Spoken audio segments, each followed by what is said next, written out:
presente já estava sendo escrito no passado e com olhos voltados para o futuro. Esse comentário reprisado a seguir foi feito há 2 anos e 1 mês. O projeto de poder militar já havia tomado a presidência da República, ocupado o Palácio do Planalto, tutelando um governo com mais de 6.000 militares. 18 de fevereiro de 2020, uma semana depois da morte do capitão Adriano da Nóbrega, o chefe do escritório do crime, escritório de pistoleiros de aluguel no Rio de Janeiro. O capitão, sócio de Queiroz nos negócios, nas rachadinhas, nas imobiliárias. Queiroz, o faz-tudo dos Bolsonaro, como todos sabemos. Quanto aos negócios, segundo o Ministério Público, Queiroz teria um sócio em outra ponta, Flávio Bolsonaro, o senador, o 01. Como se sabe, mas nunca é demais repetir, os Bolsonaro, pai e filho, empregavam parentes do capitão Adriano e também o Queiroz e parentela. E mais, homenageavam e defendiam publicamente o capitão Adriano, o chefe do escritório do crime. Quando chegou ao governo, o general Braga Neto sabia disso tudo e muito mais. Boa parte já estava até nas manchetes. De olho no presente e no futuro, voltemos a fevereiro de 2020. Em 2018, Braga Neto foi o interventor no Rio e era chefe do Estado-Maior do Exército até ser chamado para o governo há uma semana. Bolsonaro nomeou Braga Neto chefe da sua Casa Civil 2 dias depois da morte de Adriano. O Palácio do Planalto é agora um quartel. Ministros no palácio só militares. E dos ministros do governo, 21, 9 são militares. O general Braga Neto, agora chefe da Casa Civil de Bolsonaro, tem um mapa da mina ou das minas no Rio de Janeiro. Ele já era o interventor a 14 de março de 2018, quando foram assassinados Marielle Franco e Anderson Gomes. Braga Neto comandou a inteligência no Rio até o final de 2018. O general tem fama de competente. Difícil que, mesmo informalmente, mesmo sem provas, se saiba mais do que o general sabe sobre o que aconteceu e o que acontece e como acontece no Rio. Como outros generais, Braga Neto deixou a ativa para embarcar num governo e palácio tomados por graduados militares, aposentados ou não. O futuro mostrará o que tudo isso significa e o que tem a ver com o passado. O futuro mostrará o que tudo isso significa e o que tem a ver com o passado. O futuro chegou. O presente já demonstra o que tem a ver com o passado, o recente e o mais longevo. O general Braga Neto é hoje o ministro da Defesa e deve ser o candidato à vice-presidência da República na chapa com Bolsonaro. Um capitão na cabeça e um general na cauda é coisa para brasileiro ver. É parte do projeto militar que recomeçou bem antes. Para se ter um marco, quando a Comissão da Verdade produziu seu relatório final, quando militares não aceitaram ser alcançados pela tenebrosa história da ditadura, pela exposição do que fizeram por 21 longos anos, censura, sequestros, desaparecimentos, tortura, assassinatos. Corrupção na ditadura, um enorme capítulo à parte. Para não nos desviarmos do assunto de hoje, recomendo livros do jornalista José Carlos de Assis. 3 livros: A Dupla Face da Corrupção, A Chave do Tesouro e Os Mandarins da República. Mega casos de corrupção, bilhões e bilhões de dólares. E ao dólar de hoje seriam mais bilhões ainda. Uma geração de militares não aceitou a exposição das vísceras da ditadura. Essa geração ora no poder com Bolsonaro. Geração que se articula para seguir no poder, disputando a presidência da República, a vice-presidência e o parlamento. O hoje vice-presidente General Mourão é pré-candidato ao Senado pelos Republicanos no Rio Grande do Sul. O general Santos Cruz, ex-ministro de Bolsonaro, por enquanto pretende ser candidato ao Senado pelo Podemos de Moro no Rio de Janeiro. Um cabeça da reação militar não é candidato.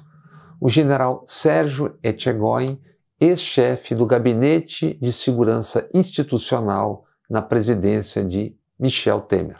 Sérgio, da família Etchegóin, de secular participação em tentativas de sedições e golpes militares, filho do general Léo Etchegóin, citado pela Comissão da Verdade.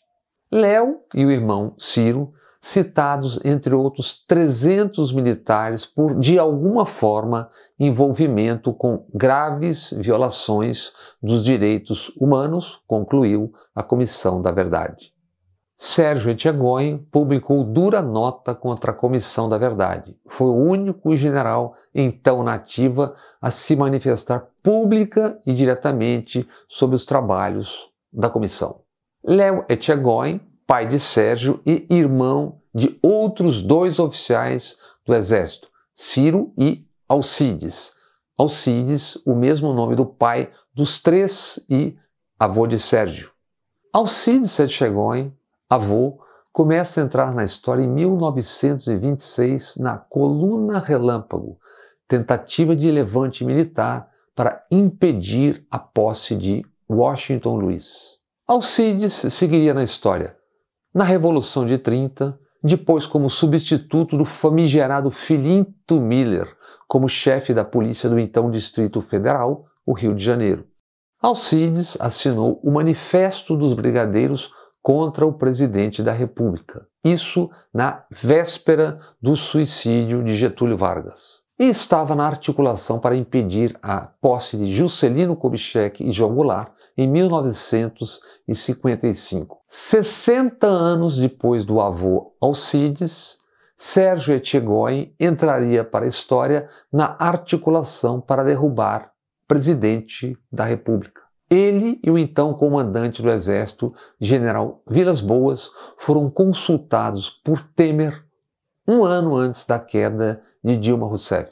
No livro A Escolha, o próprio Temer relata seu pedido de licença aos militares para trair, para ser o serviçal civil no golpe do impeachment.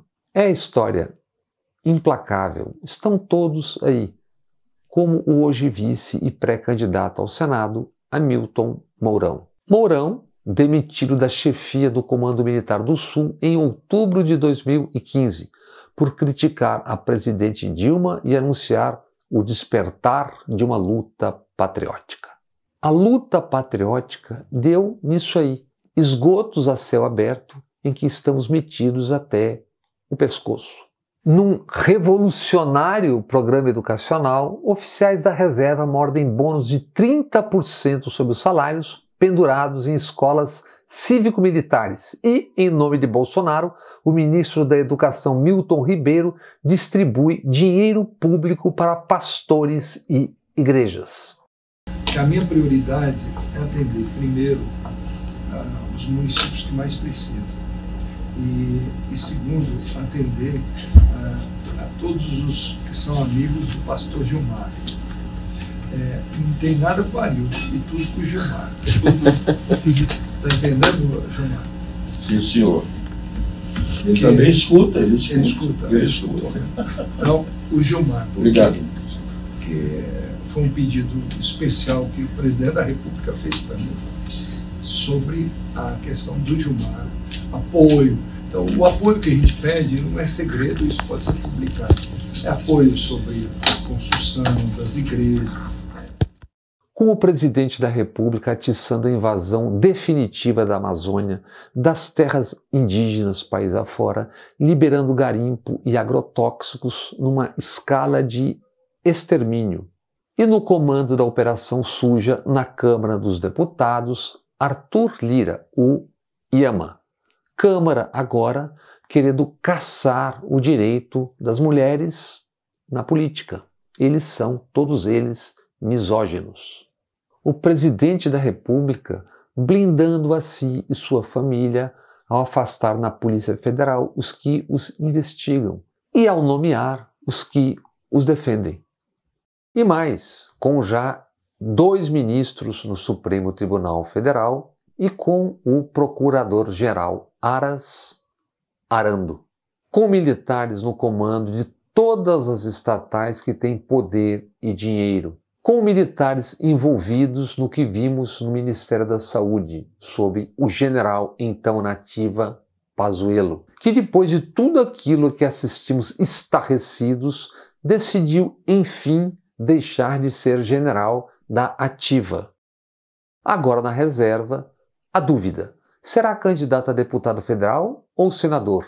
E pelo Rio de Janeiro ou pelo Amazonas? Podridão, corrupção, avanço do milicianato e, amigo, pergunte-se: onde estão os clubes militares e suas pomposas e velhuscas notas de protesto contra a corrupção?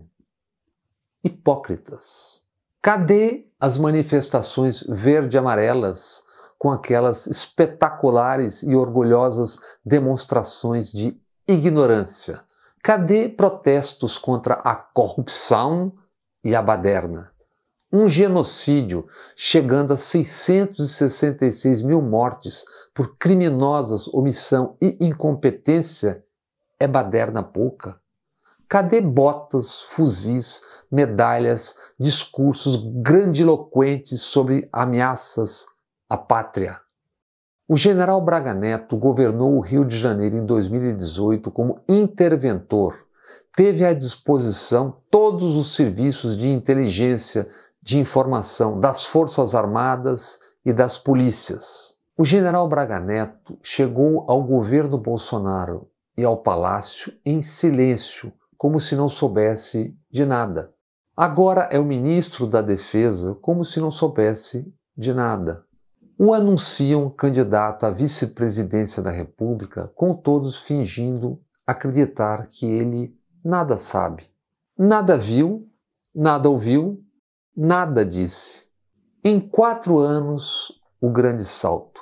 Do Rio de Janeiro tomado pelo crime, pelas facções do antes e do agora, pelas milícias do antes e do agora, para uma candidatura à vice-presidência da República. Candidatura formal, porque na real significa muito mais do que isso.